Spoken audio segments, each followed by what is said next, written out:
Hey, I'm John Troyer from Observe. Observe is an observability platform that's built for scale. I am talking today with Tom Batchelor, Observe's field CTO. Tom, hi, how are you? Good morning, good evening.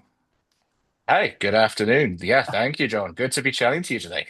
Yeah, no, so we're talking on Tuesday, October 21st. AWS went down pretty hard on Monday.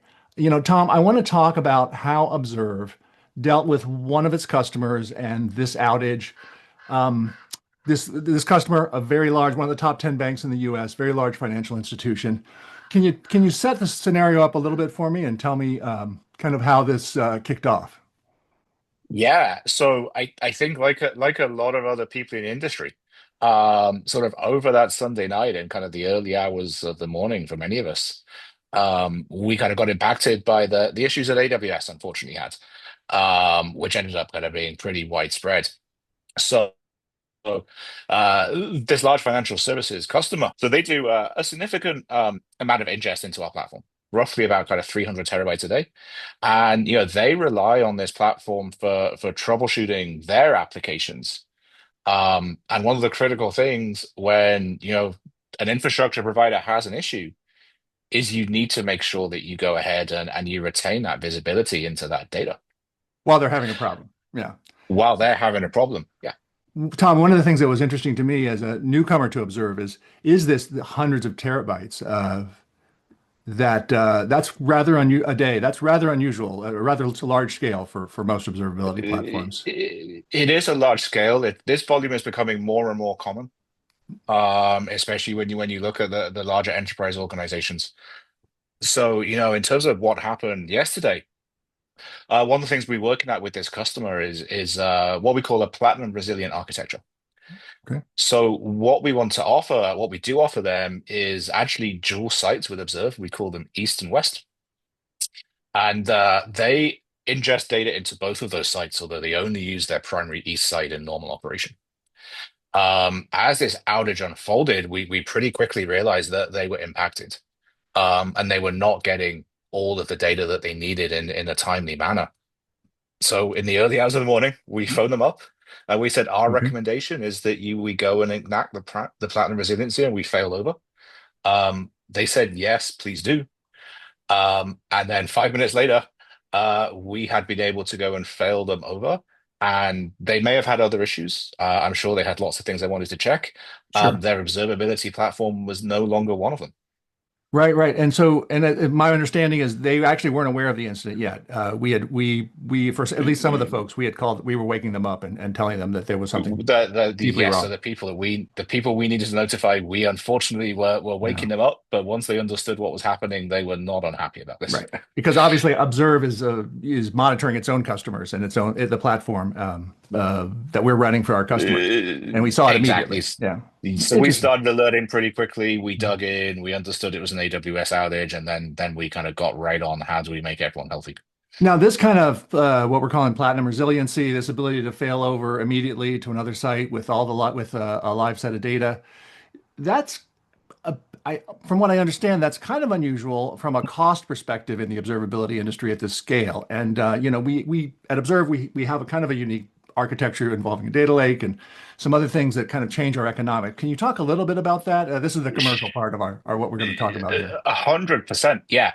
I won't go into all the details of the architecture of the platform, but one of the key properties is it is an elastic platform with respect to query.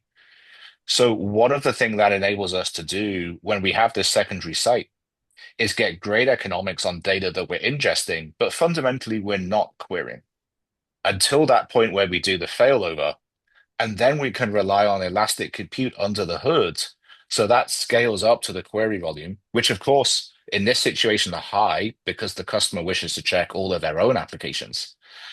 So is that nice property of we have that compute when we need it? We do not have that compute and the cost when we don't need it, which allows us to have a completely separate second copy of that data in a different region for exactly when a Hmm. situation like this happens. Hmm. Okay.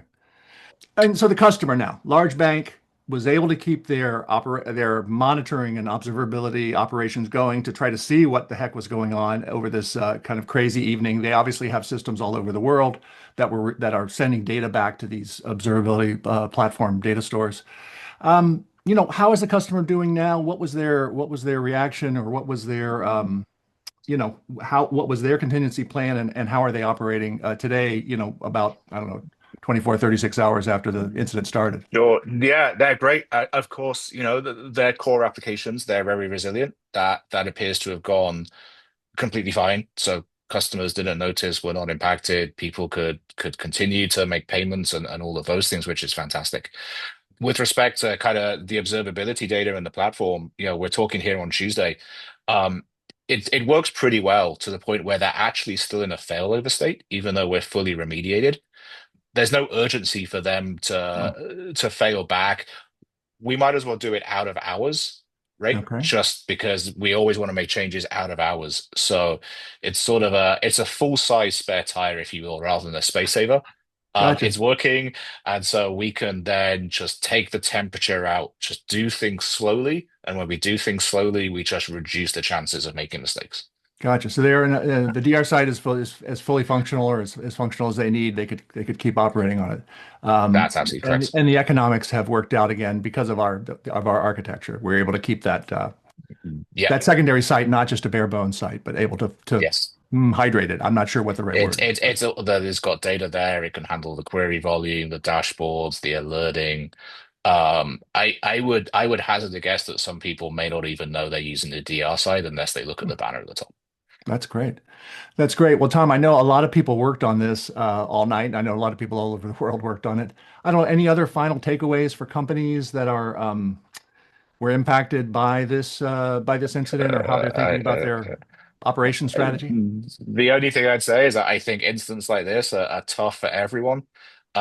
We found out missing dependencies we didn't know we had on US East 1 with various third parties and those things. So I just think from my side, kind of hug ops to everyone who was out there tackling with this. We were all in the same boat.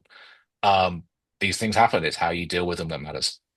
Well, thanks. Like I said, thanks to you, and thanks to everyone out there. Thanks for talking with me, Tom. It sounds like you and the customer are still working together, and good luck on getting everything back. Yeah, fantastic. Thank you, John. Appreciate your time. Thanks, Tom.